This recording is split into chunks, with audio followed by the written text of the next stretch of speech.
Hello everyone, now you are watching your favourite channel Om easy English.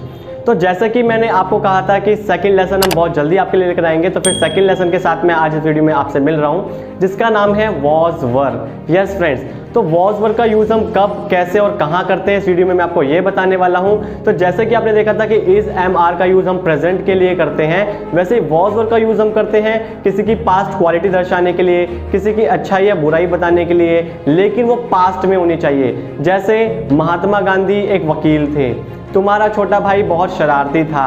तो जब भी हम किसी की पास्ट एबिलिटी, क्वालिटी, प्रोफेशन या उम्र के बारे में जिक्र करते हैं तो हम सिर्फ और सिर्फ वॉज और वर्ब का यूज़ करते हैं। लेकिन एक चीज़ मैं पहले आपको बता दूं कि अभी हम किसी वर्ब का यूज़ नहीं करने वाले हैं, क्योंकि हम सिर्फ कॉमन सेंटेंसेस की प्रैक्टिस करेंगे, जैसे जाना, खाना, पीना, हंसना, उठना, बैठना।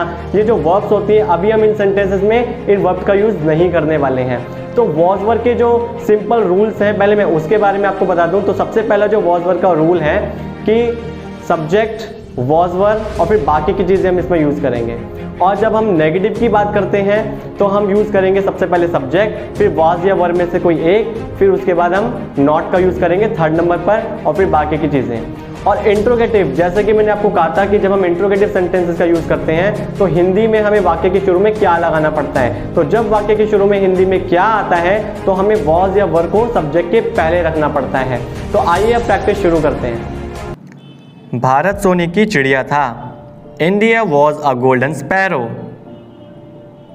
उसका पेट खराब था। His stomach was upset. तुम्हारे आइडिया में कुछ तो गड़बड़ जरूर थी। Something was definitely wrong in your idea. वह पिछले हफ्ते इंग्लैंड में नहीं थी। She was not in England last week. इतिहास का थर्ड चैप्टर थकाऊ था। The third chapter of history was boring. तुम मेरे लिए ज़्यादा खास नहीं थे। You were not very special to me. वह मेरे लिए अविश्वसनीय क्षण था। That was an unbelievable moment to me. मेरा जन्म दिल्ली में हुआ था। I was born in Delhi. Mahatma Gandhi का जन्म पोरबंदर में हुआ था। Mahatma Gandhi was born in Porbandar. वे कल थके हुए नहीं थे। They were not tired yesterday. हम पिछले शनिवार को पार्टी में थे। We were at the party last Saturday. हम कल लेट नहीं थे। We were not late yesterday.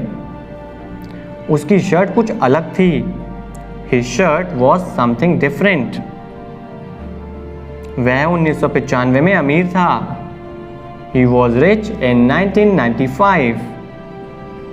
हम 7 साल पहले गरीब नहीं थे।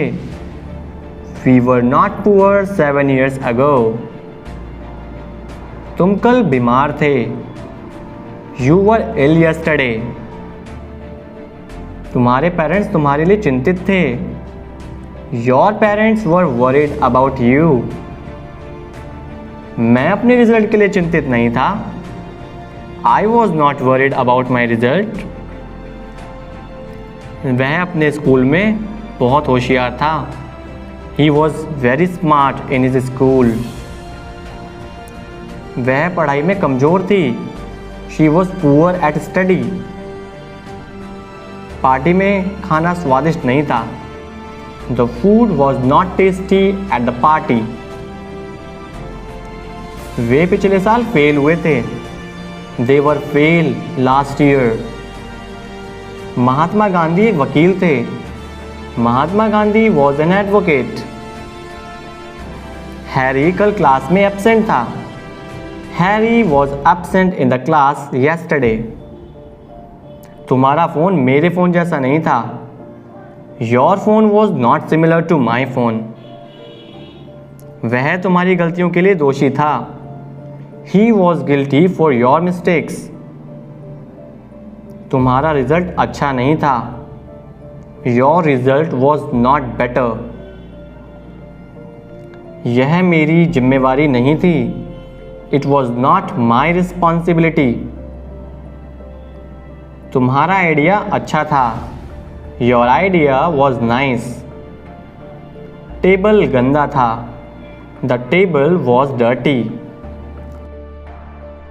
तो इंट्रोगेटिव सेंटेंसेस बनाने के लिए जिस रूल का हम यूज़ करते हैं वो है वॉज या वर्ब में से कोई एक, जो कि हमें सेंटेंस के सबसे पहले लगाना होगा, फिर उसके बाद सब्जेक्ट और फिर बाकी की चीज़ें हम यूज़ करेंगे।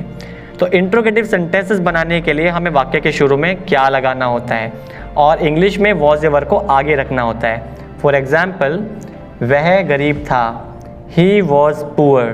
तो अगर हमें इसे इंट्रोगेटिव बनाना है तो हम हिंदी में लिखेंगे क्या वह गरीब था, तो वॉज को हम आगे कर देंगे, वॉज फिर उसके बाद सब्जेक्ट यानी कि ही, फिर पुअर, तो वॉज ही पुअर। अब हम कुछ और एग्जाम्पल देखते हैं। क्या तुम कल बीमार थे, वर यू इल यस्टरडे।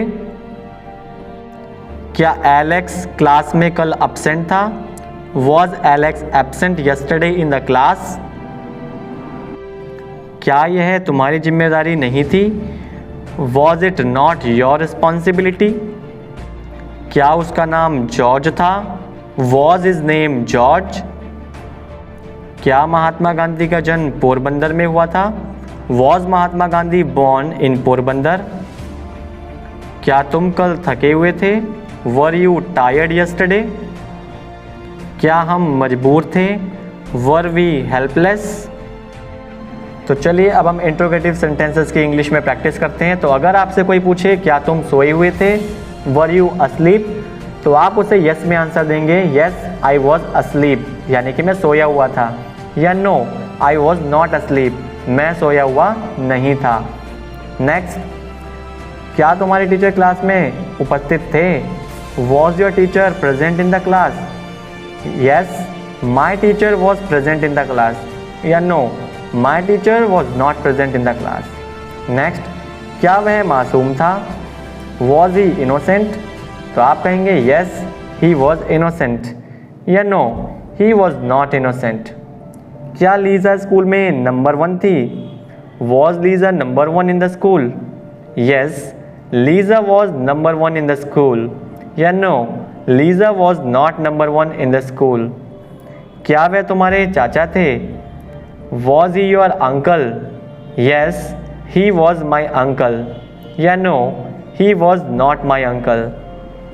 क्या तुम अच्छे खिलाड़ी थे, were you a good player. Yes I was a good player, या no I was not a good player. क्या वे तुम्हारे दोस्त थे, were they your friends. Yes they were my friends, या no they were not my friends. क्या English तुम्हारे लिए मुश्किल भाषा थी, was English a tough language for you. Yes English was a tough language for me, या no English was not a tough language for मी। तो ये थे हमारे इंट्रोगेटिव सेंटेंसेस। तो उम्मीद है कि आप लोगों ने वॉज वर्ब के इन सेंटेंसेस की प्रैक्टिस बहुत अच्छे से की होगी। और अगर आप ये चैनल पहली बार देख रहे हैं तो इस चैनल को सब्सक्राइब करना ना भूलें और बेल आइकन जरूर प्रेस करें ताकि आपको आने वाली वीडियोस की सारी नोटिफिकेशंस टाइम टू टाइम मिलती रहे। याद रखना कि कई बच्चे स्पीकिंग में हिचकिचाते हैं, डरते हैं, घबराते हैं, लेकिन ये स्टार्टिंग की ईजी सेंटेंसेस ही हैं जो आपको प्रैक्टिस करने में हेल्प करेंगे और आपको एक फ्लुएंट इंग्लिश स्पीकर बनाएंगे। और याद रखना कि मनुष्य को कोई भी काम तब तक मुश्किल लगता है जब तक वो उसे शुरू नहीं कर देता। Thank for watching.